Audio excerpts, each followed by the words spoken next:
Hello everyone, my name is Minister Corey. And Minister Joel. And we wanted to come to you all today with a video about does using a matchmaker align with the Word of God?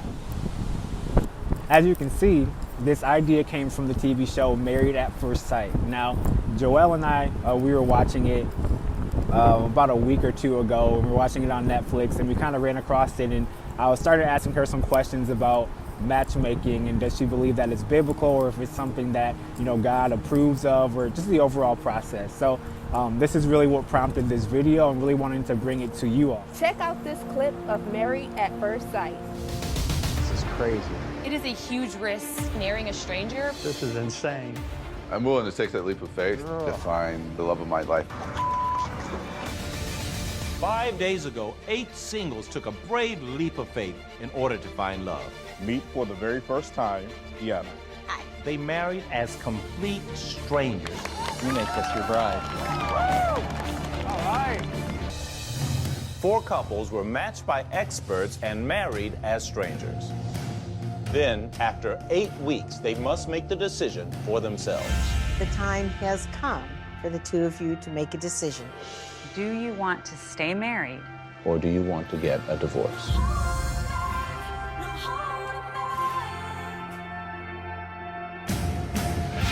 This is Married at First Sight.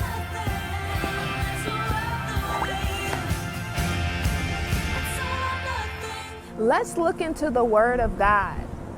Now, the Bible doesn't tell you exactly who should be your mate, but it definitely gives you some facts and some characteristics of how this process will take place. God knows a person's heart. Let's look at Proverbs 21:2. Every way of a man is right in his own eyes, but the Lord weighs the heart. Your heart is your intentions and your ability to lead within a household. Only the Lord can weigh your heart. So ask yourself this question: can a matchmaker really weigh a person's heart if God is the only one who can do so? Well, I've been kind of back and forth for the past 5 years, just in the country for like 6 months and then somewhere playing ball for the other 6 months out of the year. Have y'all talked about staying in Charlotte? Nah, 'cause that was definitely one of the things I was worried about was, I might have to go play basketball again. I'm definitely ready to play at Roots, especially here in Charlotte, but I'm concerned at the same time. There is a possibility that I might take another contract and leave the country again to play basketball. Hopefully, this mobile detailing business I'm working on in Charlotte takes off and I don't have to go anywhere, but you never know. If you ended up going back overseas, would you want her to come with you? I mean, it'd be up to her. Like, if she were to, find a job or something that she would want to do wherever I was playing, then that would be an option. But, I'm definitely leaning towards life after basketball at this point. So, see what happens. Nice. Nice. I do find it a bit odd that Matt is considering taking this contract after marrying a stranger. I do feel it's a tad bit selfish. I know that if Iris ever, decided to take a job where she'll be gone more than half of the year, us being married will not work.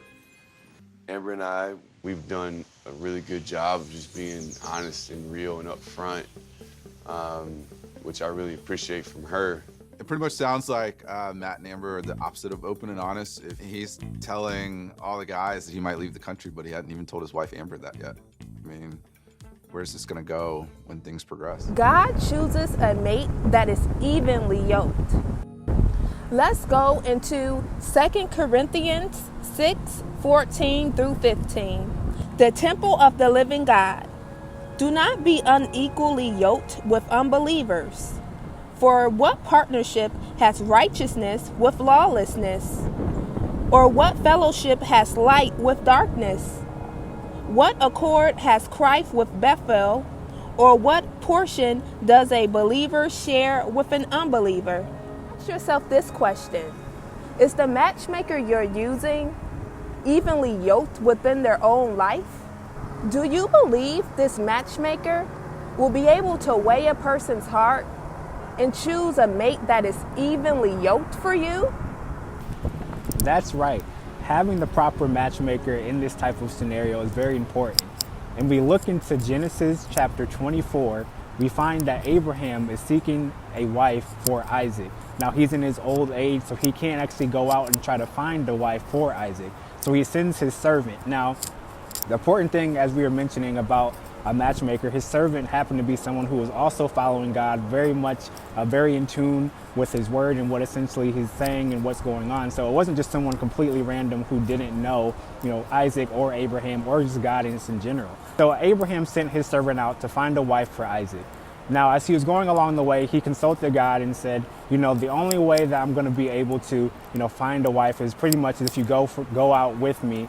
And the signal that I will use is if she will be offered to give not only me a drink, but also from my camels and everything. Just to kind of sum it up, a particular woman comes out. She offers to give the servant a drink as well as his animals. And that was just pretty much his sign that, hey, yes, this is the woman for Isaac, and this is the person he's supposed to be married to. Now, the important thing to remember about this is that, yes, matchmaking in the Bible is definitely a thing, but it was definitely something that was ordained by God. God has a specific order within a marriage. Let's go into Ephesians 5:22 through 25. Wives and husbands. Wives, follow the lead of your husbands as you follow the Lord. The husband is the head of the wife, just as Christ is the head of the church. The church is Christ's body. He is its Savior. The church follows the lead of Christ.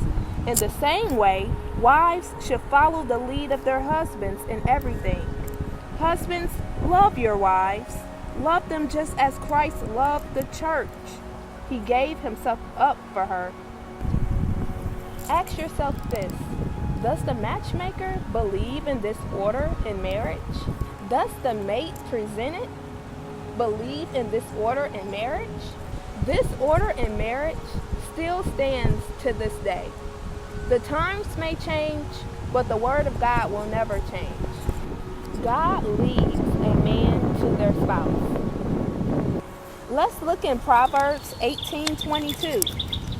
He who finds a wife finds a good thing and obtains favor from the Lord.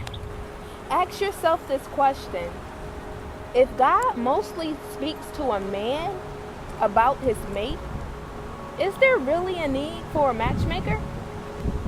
That's actually very true. God really does lead the man to finding a wife. I not only think about different stories in the Bible as we can talk about Boaz and Ruth, but I also think about Joelle and I's journey as we actually met together. I actually prayed to meet her prior to us ever meeting or getting together, anything like that. She was someone who I sought out, and I prayed to God and said, I would love to meet her, one day. And essentially my prayer was answered, and I actually got to meet her, and God essentially just led us on our journey as we were continually being together. And essentially once we eventually did get married, it was all God led. So Joelle and I went to the same church, and we had been going to the same church for quite a while. I actually saw her in the congregation as I was sitting up in the pulpit area as I would play the drums and everything. And I saw her, and I knew from afar that she was someone who I may be interested in. It's kind of a far distance, so I can honestly say she looked good from that range, but you never really know. I'm just kidding. But I remember going home that Sunday and just praying to God, literally specifically, that I wanted to meet her. Now, this is a prayer that honestly I can probably say I've never prayed ever before in my life. It was very specific that she was the person that I wanted to meet, and I wanted to see if this would be something that would be good for us, So I prayed to God, knowing that he would either answer me by allowing me to meet her, or essentially it would be a no and I would never get a chance to do so. So some time went by, and my mom actually called me and told me that there was someone who wanted to join the media department, and they mentioned, oh, this is Joelle. And I'm like, well, I don't know who that is. So the Sunday comes around, and here she comes up to the booth as I'm up there, and it was just, everything was answered, and it was just completely mind-blowing. I honestly didn't really know what to say, as she can attest to that. I was kind of speechless for words, as God had answered my prayer to meet her. During the time Corey was praying to meet me, the Lord put it on my heart to want to volunteer within the church. I saw that the media department had an opening and I chose that one as my volunteer work. So I went over there to the booth and I met Corey, and he seemed shocked. I didn't know that he prayed for me to meet me. I just thought that he was shocked to see that I'm a woman and that I want to be a part of the media team, or maybe I'm young and I want to be a part of the media team. I wasn't sure why he seemed so shocked, but now I know. So throughout our time of really just trying to get to know one another, I would often pray to God, and I'm pretty sure she did as well. I was just really about if this is the person for me, well before we even started dating or getting married, anything like that. I just prayed and was asking God, is this the person I should be with and things like that. So one day we were actually walking downtown, I believe it was like on a Saturday before we were going to meet up and do some other things at the actual church. And we ran across a man named Jeff Richards. Jeff Richards was a homeless man in a wheelchair in downtown Grand Rapids. When he first came up to us, honestly, I thought he was going to ask for money, but he actually started talking about Jesus. He asked us if we loved Jesus, and we said yes. And then he started telling us everything that Jesus has done for him. He felt like he should have died a long time ago, and he felt that the Lord just kept sparing his life. He then asked us if we were married, and we said no. And then he said, well, you guys should get married. You're husband and wife. And then Jeff started talking about to Corey that I'm a good woman and that I am his wife and that he needs to marry me. And he doesn't know me at all, by the way. After that, we prayed for him, and then he said, hold on, I want to pray for you guys. And then he prayed for us to get married. After he got done praying for us, it was most definite that the Lord was confirming this marriage between us two through a person. And by the way, he didn't ask for any money at all. He just rolled away. As time went forward, I asked the Lord to give me a second person to confirm our marriage, just to be double sure. The second confirmation came when me and Corey went to Detroit, my hometown, and I got to show Corey the whole city through my eyes. And we had went to this really beautiful restaurant in Detroit, and outside of the restaurant is this really beautiful fountain. We took pictures of each other, and once we left, a random man had said, hey, you guys didn't take a picture together. I can take it for you. And so we went back to the fountain, and he took the pictures for us. And then after that, he started asking us questions. He asked us, did we love Jesus? And we said yes. And then he asked us, did we go to church? And then we said yes.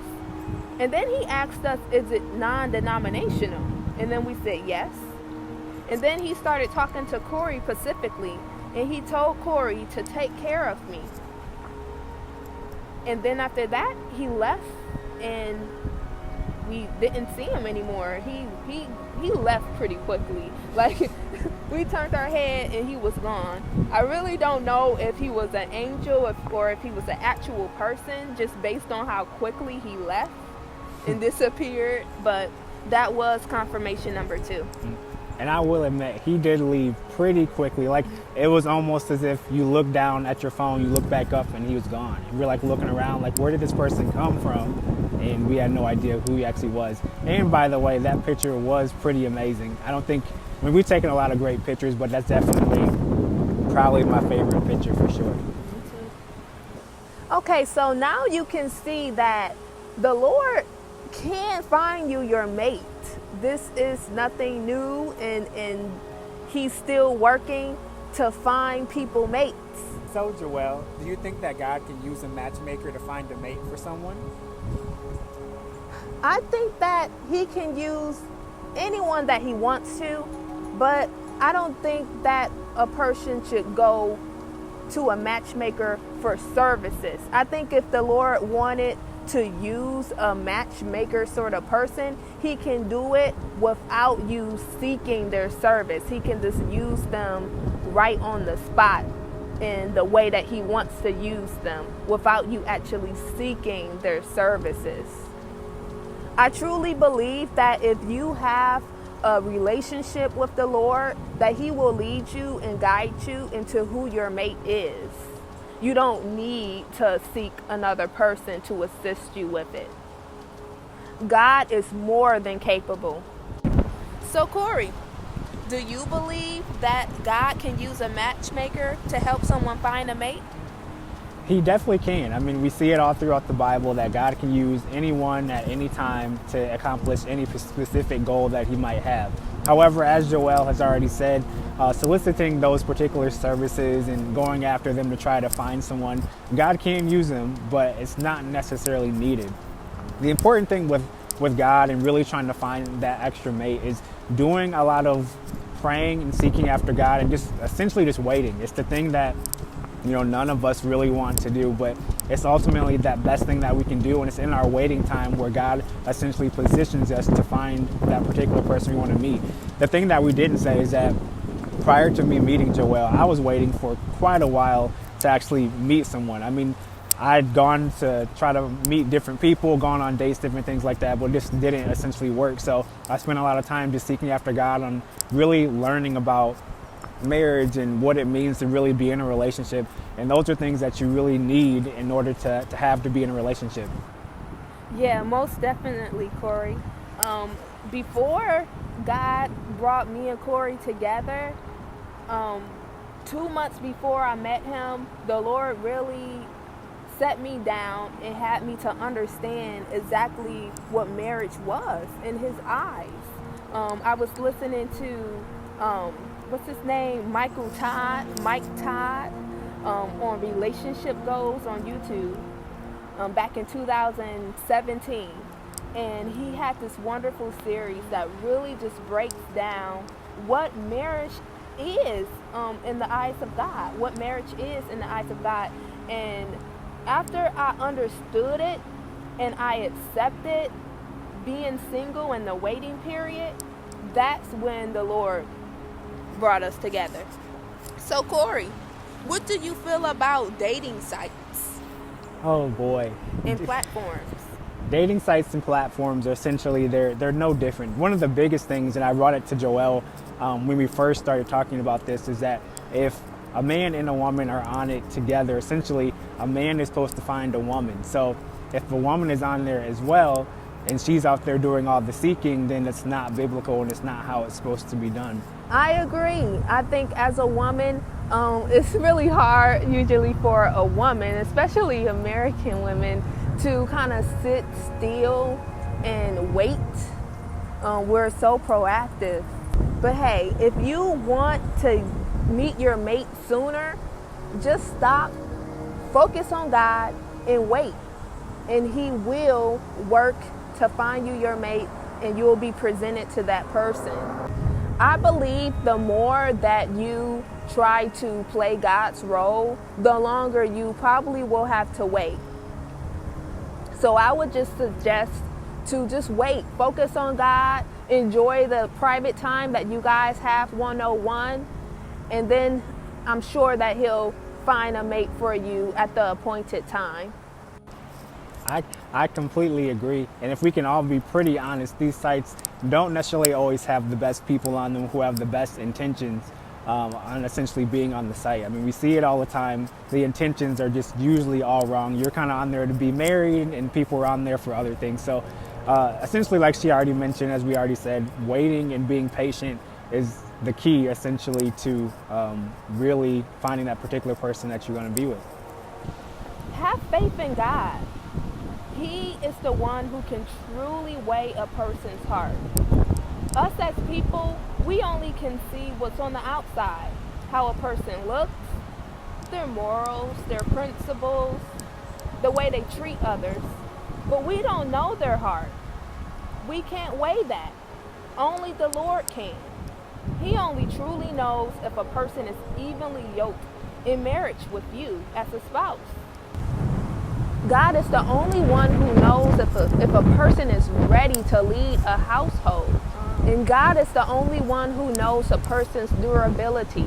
Will they be able to stand when times get rough? At the end of the day, seek after God as it pertains to your mate. Whether you're a man or you're a woman, to seek after God, be patient, and wait for God to present that particular person to you. You don't have to use matchmakers, you don't have to use particular sites. Ultimately, God is the ultimate matchmaker, and He'll position you with the right person at the right time. So this has been Corey. And Joelle. And we out.